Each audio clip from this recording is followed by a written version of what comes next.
व्रत नहीं कर सकते, आप उपवास नहीं कर सकते, तो कम से कम एक बेलपत्र शिवरात्रि के दिन बेलपत्री के वृक्ष के नीचे जो मिट्टी पड़ी हो उस मिट्टी पर भी, या बेलपत्री की जो जड़ हो उस जड़ पर भी अपने दिल का भाव स्मरण कर कर समर्पित कर सकते। क्यों? स्कंद पुराण में कहा गया है कि बेलपत्री के वृक्ष के नीचे शिवरात्रि के दिन 33 कोटि देवी देवता भगवान शंकर की आराधना करने आते हैं। जैसे श्रावण के महीने में पार्वती और मां गंगा, ये दोनों शिव की आराधना करने के लिए आते हैं।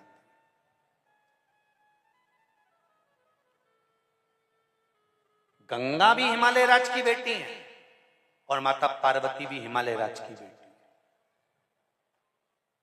उन्होंने हिमालय राज से केवल 2 चीजें ली हैं, एक गंगा को लिया और एक पार्वती को लिया, और दोनों को बड़ी विचित्रता में लिया। गंगा को मस्तक पर चढ़ाया, गंगा को मस्तक पर बिठाया, और हिमालय राज की एक बेटी को अपनी गोदी में बिठाया, पार्वती को भगवान गोदी में बिठाया।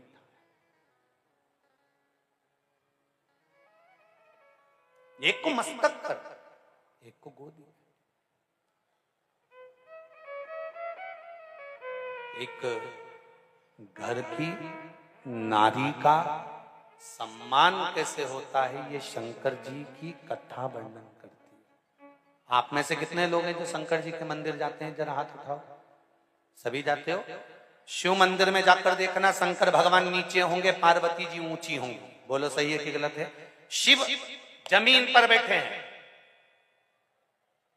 फर्श पर बैठे हैं, शिवलिंग नीचे रखा है, और पार्वती जी का स्थान या तो दीवार पर ऊंचा। चलो कहीं मत जाओ, उज्जैन महाकाल को देख लो, काशी में देख लो, सोमनाथ में देख लो, मल्लिकार्जुन में देख लो, त्र्यंबकेश्वर में देख लो, भीमाशंकर में देख लो, नागेश्वर में जाकर देख लीजिए, बैद्यनाथ जी में जाकर देख लीजिए, परली में जाकर देख लीजिए,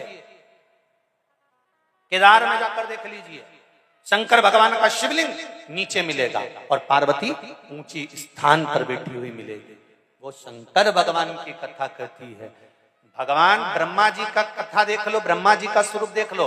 ब्रह्मा जी ने ब्रह्माणी को पास में बिठाया है, भगवान विष्णु ने लक्ष्मी जी को चरणों में बिठाया है, इंद्र ने इंद्राणी को पास में बिठाया है, सारे देवताओं ने अपनी अपनी धर्म पत्नी को पास में बिठाया, पर केवल देवाधिदेव महादेव एक ऐसे हैं जिन्होंने अपनी धर्म पत्नी को ऊंचे स्थान पर बिठाया कि नारी का आदर करोगे तो जिंदगी में तुम भी आगे बढ़ते चले। नारी का सम्मान करना सीखो। शंकर भगवान की कथा कहती है हम भले अर्धांगिनी हैं, पर उसका सम्मान, उसका आदर, उसका सत्कार होना चाहिए।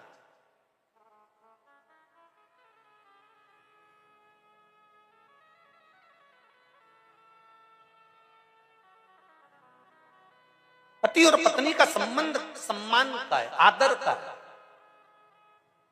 पर आजकल का सम्मान ही चले गया जी। करवा चौथ का व्रत पत्नी करती है, थाली पति से मंगवाती, उठा ला।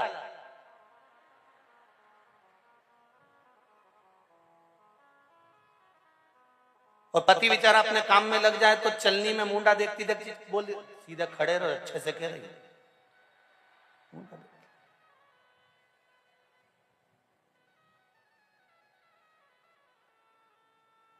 पति इसके गले का हार देखता रहता है और ये इसका मुंडा देखती रहती।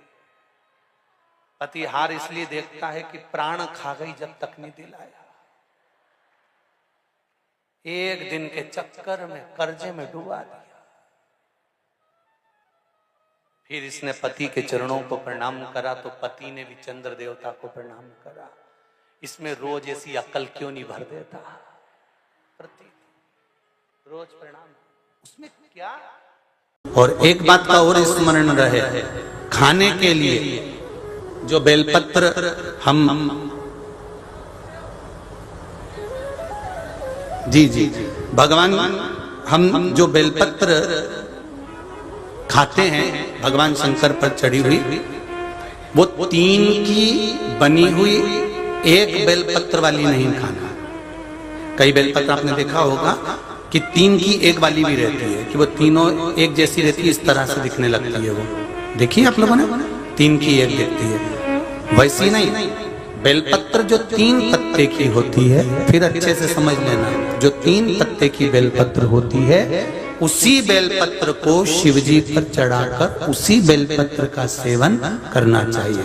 और एक बात और अच्छे से समझ लो, अगर बेलपत्र खाने से मुख में छार आ रहा हो, जीवान क्षारित हो रही हो, या छाले पड़ रहे हो, किसी किसी को सहन हो पाता है, नहीं हो पाता, तो हफ्ते में 2 हफ्ते में एक बार पा सकते हैं। वो भी हो तो बेलपत्र को सुखाकर या बेलपत्र की गोली बनाकर पानी से निगल भी सकते हैं, पर उसका जो प्रयोग है, उसका जो आनंद है, वो आनंद ही देगा, उसका फल मिलेगा।